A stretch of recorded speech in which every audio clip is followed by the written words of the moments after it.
A stranger's story shattered Simon Cowell so completely that he did something he'd never done in 15 years of judging. He stopped the show. The microphone went silent. The audience held their breath. And for the first time in America's Got Talent history, Simon Cowell walked away from his judge's table not in anger, but in complete emotional devastation. What happened on that stage wasn't a performance. It wasn't a talent.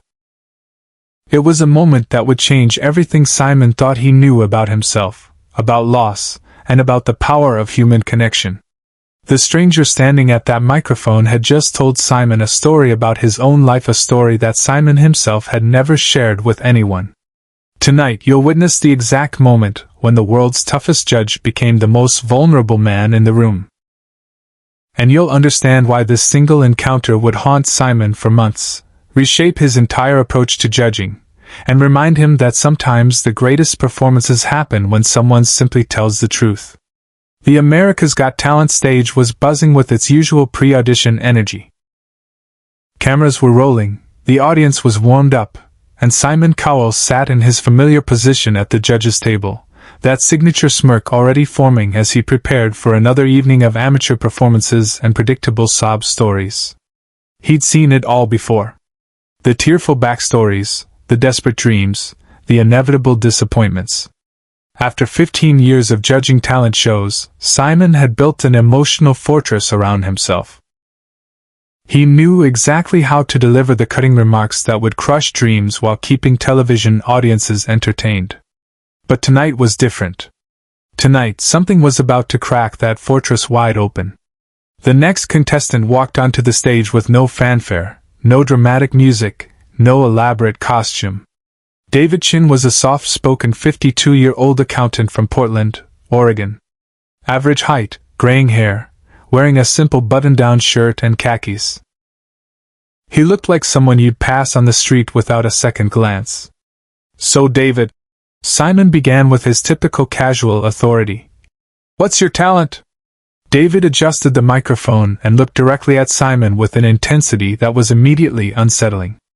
"I don't really have a talent in the traditional sense," he said quietly. "But I have something I need to share with you specifically, Mr. Cowell." Simon's eyebrow arched. In all his years of judging, no contestant had ever addressed him so directly, so personally. "With me specifically? And why would that be?" But what David said next would stop not just the show, but time itself. "Because 32 years ago, you made a promise to someone. And I'm here to tell you that promise was kept." The judges' table went silent. Howie, Heidi, and Sophia exchanged confused glances. The audience sensed something unusual was happening, but they couldn't quite put their finger on what.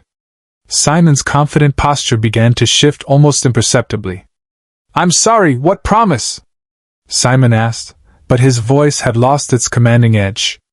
David reached into his pocket and pulled out a worn, yellowed envelope.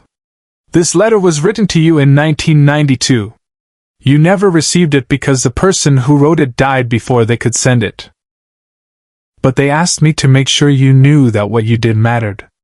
Simon's face had drained of color. The cameras caught every micro-expression as something deep and buried began to surface. His hands, usually gesturing confidently, lay flat and still on the table. "Who wrote that letter?" Simon whispered. "A 15-year-old boy named Marcus. Marcus Thompson." The name hit Simon like a physical blow. His chair creaked as he leaned back, and for the first time in his career, Simon Cowell looked genuinely afraid. Marcus Thompson. A name he hadn't heard spoken aloud in 3 decades. A name that carried with it the weight of his biggest regret and his most closely guarded secret. David continued, his voice gentle but unwavering. "Marcus was dying of leukemia in a London hospital in 1992. You were just starting out in the music business then. Nobody knew who you were yet. But Marcus loved music, and somehow his nurse had gotten word to you about this kid who dreamed of being a songwriter but would never live to see his 18th birthday. Subscribe to our channel now because what Simon did next shocked everyone in that theater, including himself. The audience was completely silent now. Even the camera operators had stopped their usual movements, sensing they were witnessing something unprecedented.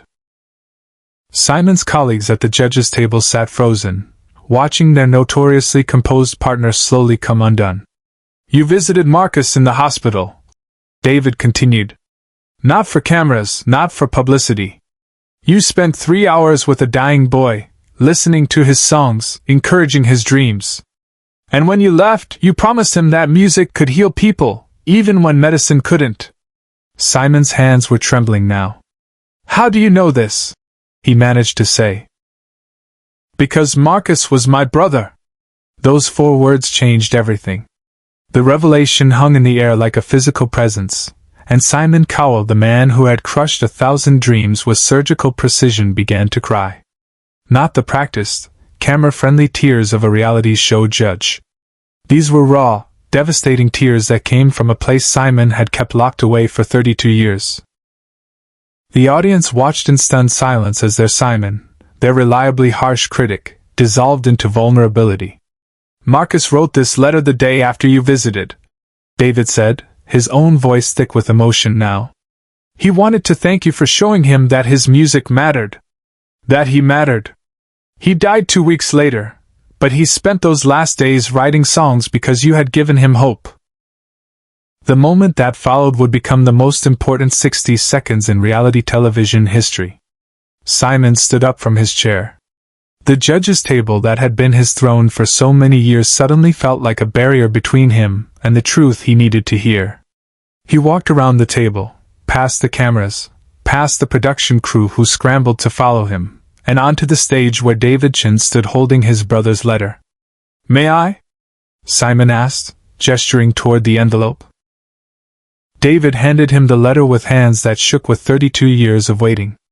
Simon opened it carefully, as if it might disintegrate at his touch. The paper was thin and fragile, covered in the careful handwriting of a dying teenager. As Simon read, the cameras caught glimpses of the letter's contents on the large screens around the theater. "Dear Simon," it began. "You probably won't remember me, but you changed my life today. You listened to my songs like they were real music, not just the dreams of a sick kid. You made me feel like a real songwriter. Thank you for seeing me as more than my illness." Simon's voice cracked as he began to read aloud. "You promised me that music lives forever, even when we don't. You were right. I can feel it now. My songs will be here long after I'm gone. And someday, someone will hear them and know that I was here, that I mattered, that I loved music the way you do." The letter continued. "I want you to know that your visit didn't just give me hope. It gave me peace. When I close my eyes now, I don't see the hospital room. I see the recording studio you described. I see myself as a real musician. Thank you for that gift." By now, everyone in the theater was crying. Howie had his head in his hands. Heidi was openly sobbing. Sophia had stood up from her chair, her hand over her heart. But all eyes were on Simon, who had found something he didn't know he was looking for. And then Simon did something that no one, not even he, saw coming. He looked directly into the main camera, past the audience, past the judges, past everyone in that theater, and spoke to the millions watching at home. 32 years ago, I was young and ambitious, and I thought success meant being harder than everyone else. I thought kindness was weakness. But a dying 15-year-old boy taught me something I forgot along the way. His voice was steady now, strengthened by a purpose he hadn't felt in years. He taught me that the greatest talent isn't singing or dancing or juggling. The greatest talent is seeing the humanity in others. And somewhere along the way, I lost that." Simon turned back to David. "Your brother's letter says he wrote songs in those final weeks. Do you have them?" David nodded, pulling out a small notebook from his other pocket. "He wrote 12 songs before he died. I've kept them all these years, waiting for the right moment to share them." "Then that's your audition," Simon said. "Not for your talent, but for your brother's. Sing us one of Marcus's songs." What happened next wasn't just a performance. It was a resurrection. David's voice, ordinary in every technical sense, carried the weight of 3 decades of love, loss, and hope. He sang a simple song about a boy who dreamed of music while watching the world through a hospital window. The lyrics spoke of longing and acceptance, of dreams deferred but not destroyed. As David sang his brother's words, something magical happened in that theater. The song wasn't perfect. David's voice wasn't professionally trained. But every person in that room felt the presence of Marcus Thompson, the 15-year-old boy whose music had finally found its audience. When the song ended, the silence lasted for nearly 30 seconds. No one moved. No one spoke. The judges sat transfixed, and the audience remained completely still, as if afraid to break the spell. Then Simon walked to his judge's table, placed his hand on the golden buzzer, and looked directly at David. "This isn't for your singing," Simon said clearly. "This is for your brother's songwriting. This is for the promise I made 32 years ago. And this is for reminding me that some things are more important than being the toughest judge in the room." Simon slammed his hand down on the golden buzzer. Share this video if you believe in the power of music to heal, and subscribe to see more stories that remind us what really matters.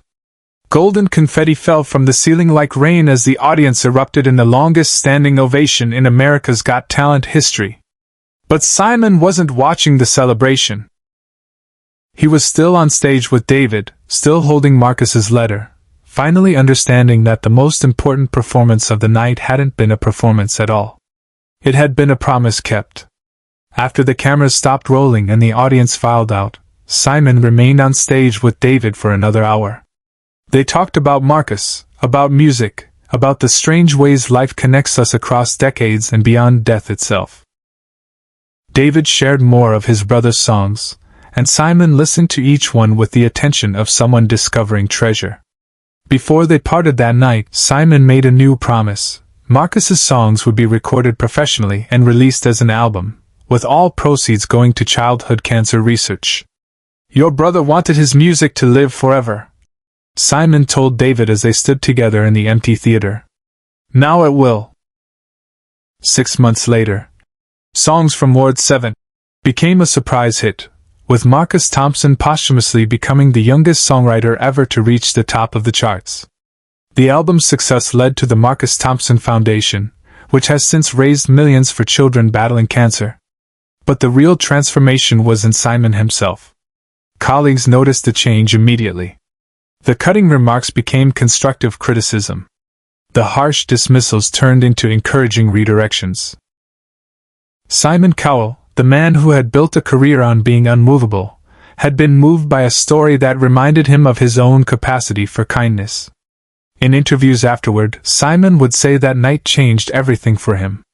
"I realized I had been so busy protecting myself from feeling anything that I'd forgotten why I fell in love with music in the first place," he reflected. "Marcus reminded me that music isn't about perfection. It's about connection." The letter from Marcus Thompson now sits framed in Simon's office, a daily reminder that sometimes the most powerful talent is simply being human. And every time Simon sits at that judge's table, he carries with him the memory of a 15-year-old boy who taught him that kindness isn't weakness, it's the greatest strength of all. That performance became the most watched clip in America's Got Talent history, viewed over 100 million times within the first month. But for those who were in the theater that night, the real magic wasn't in the viral numbers, it was in witnessing the exact moment when compassion conquered cynicism. David Chin went on to win the entire season of America's Got Talent, not with traditional singing or performance skills, but by carrying his brother's legacy to stages across America. Every performance featured one of Marcus's songs, and every audience left understanding that music transcends the physical world when it carries genuine love.